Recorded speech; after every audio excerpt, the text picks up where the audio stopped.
3I Atlas. 3I Atlas. A lot of people Yes. are talking about that right now. Hot button topic. Right. So I remote viewed the objects first, and I basically was determining that it was more of a craft, more of a mothership. Okay. I'm not the only one who came up with this idea. Like I already basically expressed it to other people I know, and a lot of other remote viewers have also been saying that I can confirm whatever you've been seeing. And then more recently, I was in touch with a person, like a scientist. So I spoke to an astrophysicist who worked at Cern, and she opened up to what she experienced there. And I was quite amazed by the content. So indirectly, she was introduced to me from a person in the intelligence world, and she felt compelled to address it. She was more of a consultant working for CERN. Okay. And as a young person, she was basically at the same time shocked and excited about what she saw and what she heard. And the content of that was at CERN, they've used their collider to open up a portal to communicate with extraterrestrial beings. Whoa. And one of them are the occupants from 3I Atlas. Okay. That's an incredible statement. So you remote viewed 3I Atlas. Did you do that on your own, or were you tasked with this assignment? I was tasked by the same intelligence people I'm working with to look at the object, because those had concerns. But what I saw as a remote viewer was a mothership with occupants on board, and they were mostly Draco reptilian occupants. Okay. That's what I saw as a remote viewer. And that was corroborated by other remote viewers seeing the same thing. That's correct. Yes. The ship and Draco. That's correct. One of them is John Vivenko, who is also a known remote viewer. And he announced it publicly as well. And other people from the Stargate program as well. So they basically all came up with the same idea. And when I was asked to talk to this astrophysicist, I was kind of surprised because I had no contacts at CERN directly. And then all of a sudden I was talking to this woman, and she was telling me that the portal that was opening up to speak to those beings was already in existence, like almost like in a boardroom setting. So they show up and then they interact with scientists and communicate directly with them. Okay, wait. So I know this is some of our audience might understand what you're saying, but to be clear, CERN already has a room and a technology to open a portal to talk to extraterrestrials. Yes. But recently, they also used it to communicate with the beings on 3I Atlas. That's correct. Okay, go on. So those beings introduce themselves as such, like so we are the occupants of this object. I don't know exactly what were the exact communication to address the object, if they say it was 3I Atlas or something else. I don't know. But somehow the scientists knew it was from 3I Atlas for what was coming. Okay. And they did not show up physically. They show up as holograms. Now, I didn't really know how they look like. So I didn't really ask the question, which is kind of silly of me, but they apparently showed up as holograms. They looked tall, that's what she said, and they communicated telepathically with every single scientist in the room. Wow. And they all got the same message, which is that they are coming in peace, and they're just trying to come over here to gather all the starseeds of this planet. That's pretty much, to me, it's kind of a cryptic message. I don't know what that means exactly, but that's how they introduce themselves as to come here. So when you remote viewed, did you pick up on that intention as well? Yes and no. I believe that the Draco reptilians, will be coming to Earth, but as to know what the exact intent, that I couldn't really say. Well, this is an extraordinary development. It is, yeah. So you know that 3I Atlas is always like shaping up. So right now it's actually on its way to the sun. And it's going towards Mars, and the directions of it is actually getting closer to Mars. So it's changing directions. That's unusual. We know that it changed colors, right? So it went from red hue colors to green colors, which is the presence of nickel, without the presence of iron, which is not seen in any comets or in the space. in general. And it had a light on the front of it, which was not as a coma. The light was coming from the front, and it was shining over 100 kilometers ahead. But the energy field emanating from that comet is too strong and too powerful to be just a regular natural comet, basically. You're calling it a comet, but Yeah, it's not. I don't think it is. okay. Yeah. Okay, fascinating. So Yeah. what do you think they mean by gathering up the starseeds? Yeah, that's kind of a twofold situation for me. Like, they could be, if they are truly coming over to help humanity and they're not direct reptilians, and they could be Anunnaki or they could be another race, then their intentions may be to help, the starseeds to evolve to the next level. Okay, so it Right. could be positive. It could be very positive. If this the other way around and the direct reptilians decides to eliminate or take off or get rid of the star seeds of his planet because they could be a potential threat to their existence in the future and now, then I believe this threat could be easily averted. And that's what I picked up as well from the Galactic Alliance, that they will be coming over and come to Earth and save humanity, basically, for saving their own. Okay. And when you say coming to Earth, is the mothership going to actually approach Earth, or No.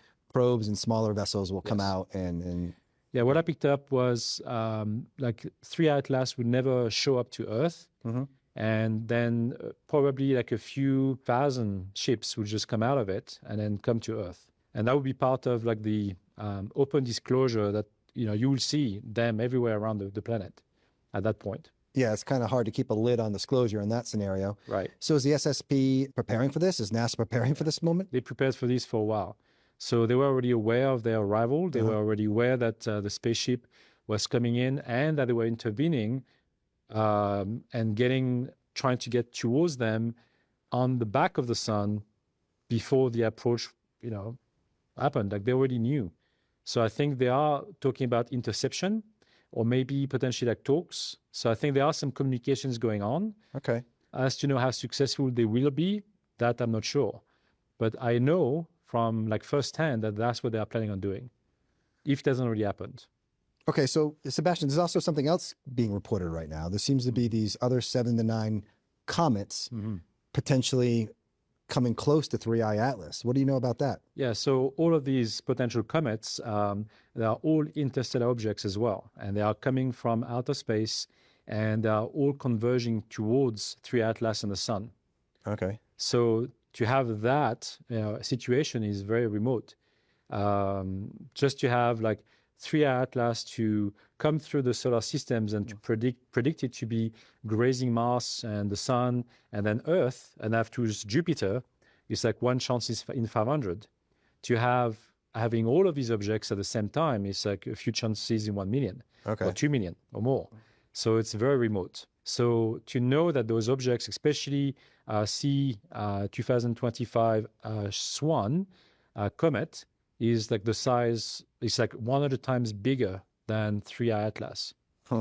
And that's actually going towards the sun at pretty high speed as well. So is that one of the 9 objects we're talking about? Is that okay? That's correct. Okay, that's interesting. So just clarify for me, did you remote view this, or is this also what the scientists are saying? This is what the scientists are saying. Sebastian, what more did you learn from the astrophysicist?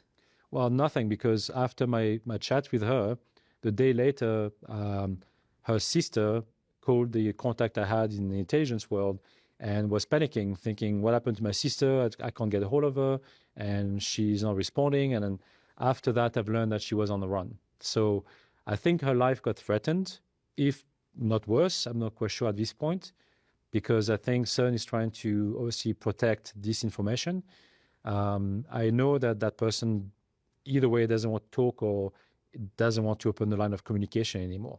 She's on the does CERN control CERN, or do intelligence agencies or governments control what's going on there? Yeah, I believe that if they were an entity on their own, they would have not decided to shut her down.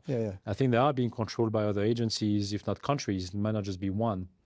Being in Switzerland, you don't really know who is actually behind CERN and what is being prevented for them to access and share. We know that CERN has, obviously with that collider, they pretty much have exceeded what we even imagine as being part of science fiction.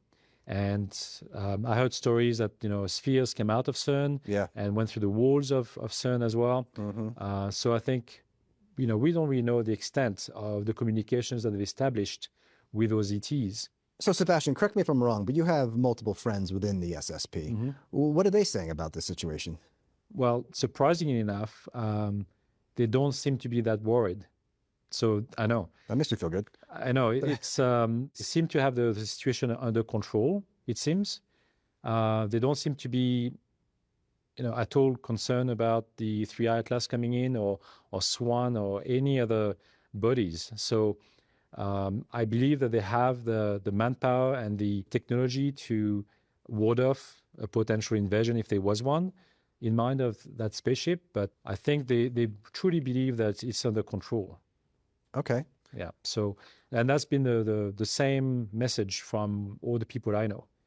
So I didn't feel as confident, but they seem to be. So let's talk a little bit more about SWAN, one of these 9 other objects that is gigantic, way bigger than 3I Atlas. Right. What can you say about that? Any more? Yeah. So the SSP has shot at it,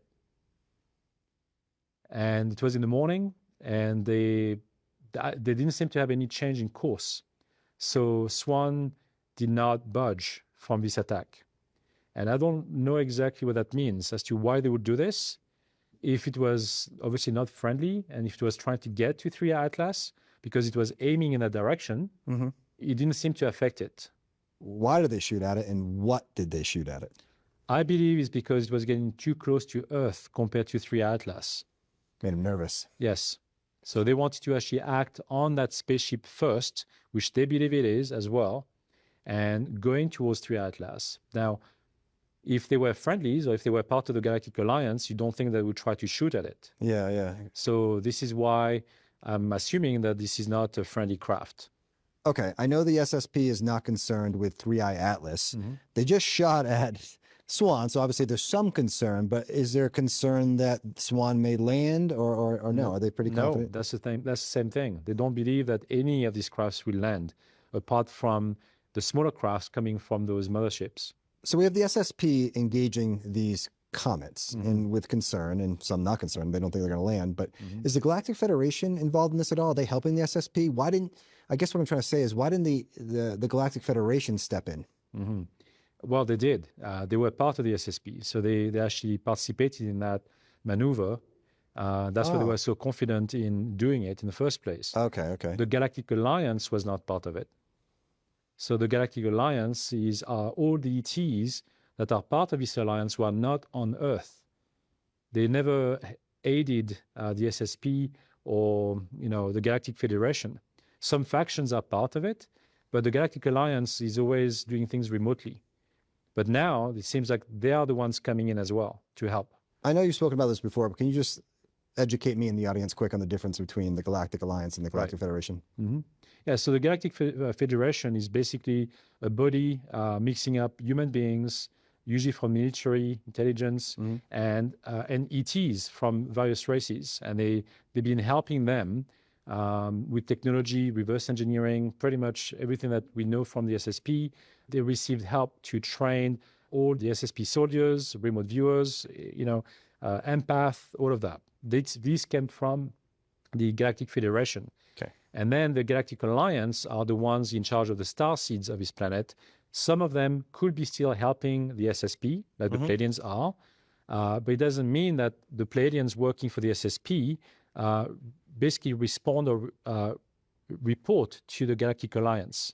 Okay. So it's kind of interesting because there's a treaty in place, so the Pleiadians know that they have to help humanity evolve, but at the same time there are some who are physically here, who are helping the SSP on Earth. And normally that should be against protocol, right? So, but when you have so many races involved, the treaties got changed or modified to create the Galactic Federation. Okay. That still involves multiple races on Earth, but without truly interfering with humanity and society as we know it. Okay, thank you for that clarification. Yeah. Let's go back to 3I Atlas itself. It's a gigantic comet the size roughly of New York City or bigger, what are we talking about here? Like how many people or how many Draco can a craft that size house? So I remote viewed the craft and I got direct information from that. Okay. And my take on that, I did just remote view the amount of people on board. I also remote viewed the technology was inside, the whole decks, the pods, the whole thing on the inside. So I can see they are using antimatter and fusion technology. And they also have pods housing less than 5 million direct reptilian soldiers inside. And so they're all dormant. They're not using space. They're not eating. They're not doing anything. They're just basically just waiting to be awakened. And they're all in pods. You use the word soldier. Yes. That is a little unnerving. Yeah, I mean, the Draco race is known to be fighting wars in other galaxies, and obviously they destroyed the Pleiadians' home planet. So that's in their genes. That's what they do. And at the same time, it's for their own safety that they are trying to protect themselves. They don't know what's coming. They don't know who they're going to be facing. So that's why they keep those soldiers in that situation. They're not active. So when they travel through space, they just keep them in that state. Oh, so it doesn't mean they're necessarily coming here with soldiers to attack. That's correct. It doesn't mean that they're coming in to wake them up all and, to invade Earth. That's not the plan. I'm just saying that they are there on, just in case, because it is a mothership. All right, Sebastian, big question. While you were remote viewing 3I Atlas, this comet, did you pick up on any type of agenda for why it's approaching Earth? Yeah, but I don't think I want to talk about that. It's just, I believe that, yes, there is an agenda from the Dracos, but at the same time, for whatever I've seen moving forward, either way, humanity will prevail. And with the help of the Galactic Alliance, I feel pretty confident that whatever is at play won't be successful. Okay, fair enough. Now, how does this all lead up to 2027, where channelers like Bashar have talked about the year that everything changes? Is 3I Atlas the beginning of this journey to this massive change in 2027? What did you remote view, or what have you learned from your contacts? Yes, well, I remote viewed both, situations separately. Okay. So when I saw 3I Atlas, I basically saw what was yet to come, and all of its potential negative aspects or positive aspect. And then you have the 2027 remote viewing sessions, which to me seemed a bit more positive. And again, with these tiered probabilities of AI and open contact. So my first impression was to do with AI. And I believe that AI on its own it was not created by humans.